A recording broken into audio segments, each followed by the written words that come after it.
Hello dear students. आज आपण बघू derivation of Bernoulli's equation.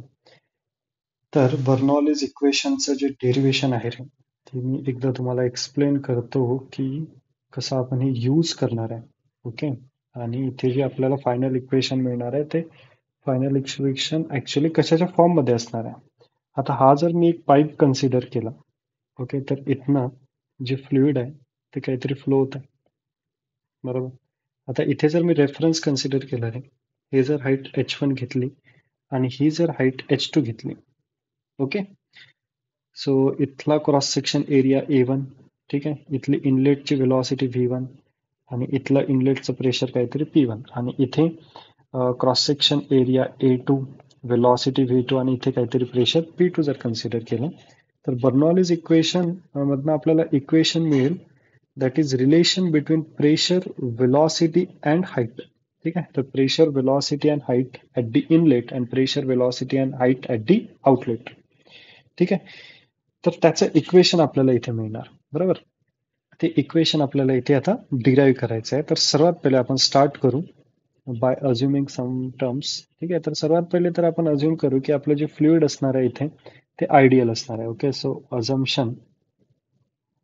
Assumption मध्ये आपण लिहू शकतो की आपलं जे फ्लुइड आहे, फ्लुइड इज आयडियल. आता आयडियल फ्लुइड म्हटलं की याच्यामध्ये तो जो फ्लो असेल तो लॅमिनार फ्लो झाला, ठीक आहे. आणि जे फ्लुइड आहे ते इन विस्कस फ्लुइड झालं. इन विस्कस फ्लुइड म्हणजे ज्याच्यात विस्कोसिटी झिरो, म्हणजे friction between the fluid layer is zero. त्याच्यानंतर इथे आपण आणखी म्हणू शकतो की आपला जो फ्लुइड फ्लो आहे तो इरोटेशनल आहे, इरोटेशनल फ्लो. ठीक आहे. आणि आणखी जे फ्लुइड आहे आपलं दॅट इज इनकम्प्रेसिबल. इनकम्प्रेसिबल म्हणजे डेन्सिटी इथे काय असणार आहे, कॉन्स्टंट असणार आहे, डेन्सिटी व्हॅरी करणार नाही. ओके.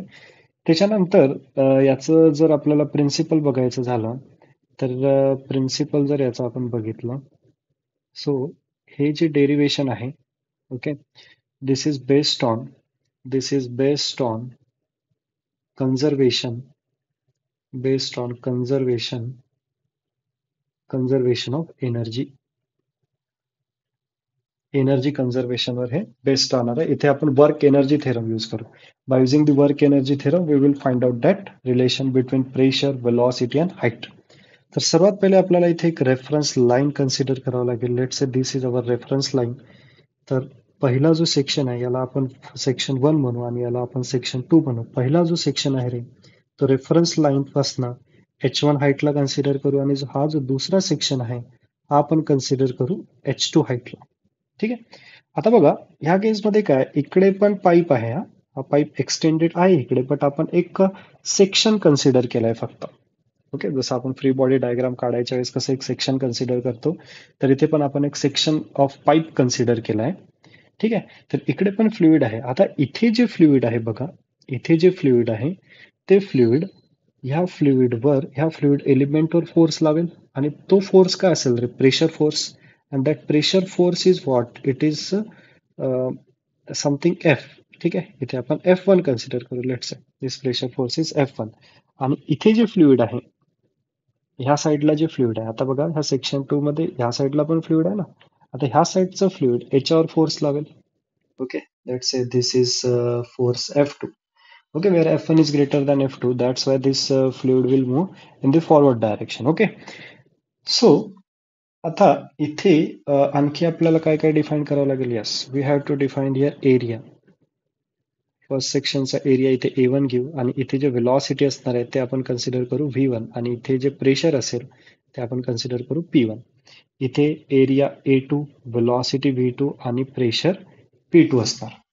ठीक आहे. इथपर्यंत क्लिअर. आता बघा, हा जर मी इथे एक डिफरन्शियल मास एलिमेंट जर कन्सिडर केला, इथे जर मी एक डिफरन्शियल मास एलिमेंट कन्सिडर केला, एक एलिमेंट कन्सिडर केला ज्याचं व्हॉल्यूम आपण घेऊ समथिंग dv. आता बाय द टाइम हाच जो मास आहे रे, हाच जो डिफरन्शियल मास फ्लुइड एलिमेंट आहे, तो फ्लुइडचाच एलिमेंट आहे, फ्लुइडचाच एलिमेंट आहे, तोच काही वेळानंतर वरती जाणार आहे.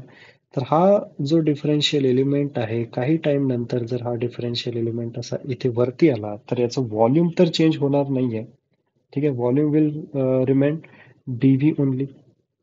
ठीक आहे, तर इथे आपल्याला आता इक्वेशन लावायचं आहे आपलं वर्क एनर्जी थेरमचं.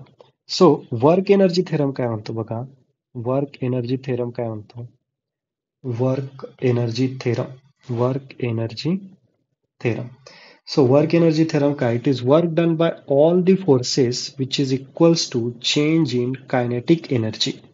आता work done bye all the forces म्हणजे कुठले कुठले फोर्सेस येणार, एक तर येणार वर्क डन बाय प्रेशर आणि दुसरा येणार वर्क डन बाय ग्रॅव्हिटी. कारण बघा हा जो फ्लुइड एलिमेंट आहे इथे, हा जो फ्लुइड एलिमेंट तुम्हाला दिसतोय, ठीक आहे, हा खालून वरती चाललाय, म्हणजे हा फ्लुइड एलिमेंट जर आपण इथे कन्सिडर केला रे, हा फ्लुइड एलिमेंट खालून वरती चाललाय, किती हाईट वरती चाललाय, इतका हाईट वरती चाललाय. तर ह्या केसमध्ये आपल्याला माहिती आहे ना, वर्क डन बाय ग्रॅव्हिटी काय असते, -mgh असते.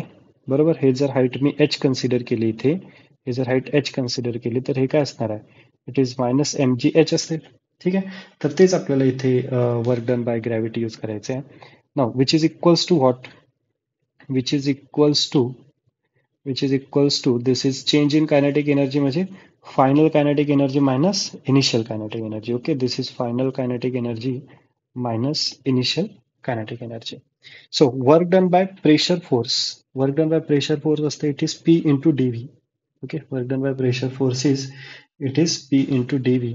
So this is P, इथे प्रेशर किती आहे इनलेटला, P1 आणि dV तर कॉन्स्टंट आहे. आता इथे प्रेशर किती आहे, P2 minus P2 into DV. आता इथे मायनस का बरं केलं रे, हा जो फोर्स लागतोय तो अपोजिट डायरेक्शन मध्ये लागतोय as compared to F1. Okay, तर हे झालं work done by pressure force. त्याच्यानंतर वर्क डन बाय ग्रॅव्हिटी काय येणार, खालून आपण मास एलिमेंटला, फ्लुइडचा जो मास आहे, स्मॉल डिफरन्शियल एलिमेंट दिस डीएम, याला आपण खालून वरती नेत आहे, तर इथे प्लसच्या जागी साईन काय येणार, मायनस येणार. It is minus dm g. आणि हाईट किती बनेल, हाईट हे बनायला पाहिजे बघा, हे हाईट बनायला पाहिजे. आणि ही हाईट किती आहे रे, ही हाईट आहे h2 मायनस h1. तर इथे हाईट किती येणार, h2 minus h1, which is equals to change final kinetic energy म्हणजे half dm v2 square minus half dm that is v1 चा स्क्वेअर. ओके, तर आता याला आपण सॉल्व्ह करू. This is p1, p1 into dv minus this is p2 into dv minus dm ला काय लिहू शकतो, it is density into volume into G h2 minus h1 which is equals to, this is half, परत dm ला आपण काय लिहू शकतो, density into volume into v2 चा square minus half, this is density into volume आणि v1 चा square. ठीक आहे, तर इथे बघा dv dv dv dv आणि dv हे कॅन्सल झालं, तर इथे काय होतं, it is p1 minus p1 minus p2. Okay, which is equals to, this is rho g, sorry, minus minus rho g h2 plus rho g h1. बरोबर की नाही, हे मायनस आहे, आतमध्ये मल्टिप्लाय करावं लागेल. So equals to, this is half rho v2 चा square minus half rho v1 चा स्क्वेअर. ओके, तर असं काहीतरी इक्वेशन येत आहे. आता वन वाल्या टर्म्स आपण एका साईडला घेऊन येऊ, तर इथे p1, इथे p1 minus, this is p1 minus, sorry p1 plus rho g h1, one वाला टर्म एका साईडला आणायचे ना, हे बघा इथे p1 आहे, इथे रो जी h1 आणि हे टर्म इकडे घेऊन येऊ, तर इथे मायनस आहे, तर इथे आलं रे बनेल plus, plus half row v1 चा स्क्वेअर इक्वल्स टू, टू वाला टर्म इकडे घेऊन जा. आता मायनस p2 इकडे गेल्यावर बनेल प्लस p2, इथे मायनस रो जी h2 इथे गेल्यावर बनेल प्लस रो जी h2 आणि इथे प्लस हाफ रो v2 चा स्क्वेअर. तर इथे बघा इक्वेशन आपलं काय येत आहे, एक येत आहे प्रेशरची term plus rho G H plus half rho V square is equals to काय म्हणू शकतो रे आपण, कॉन्स्टंट. ठीक आहे, तर pressure plus rho G H plus half rho V square is equals to constant. तर हेच आपलं कुठलं इक्वेशन आहे, this is our Bernoulli's equation. यालाच आपण काय म्हणतो, बर्नॉलिस इक्वेशन.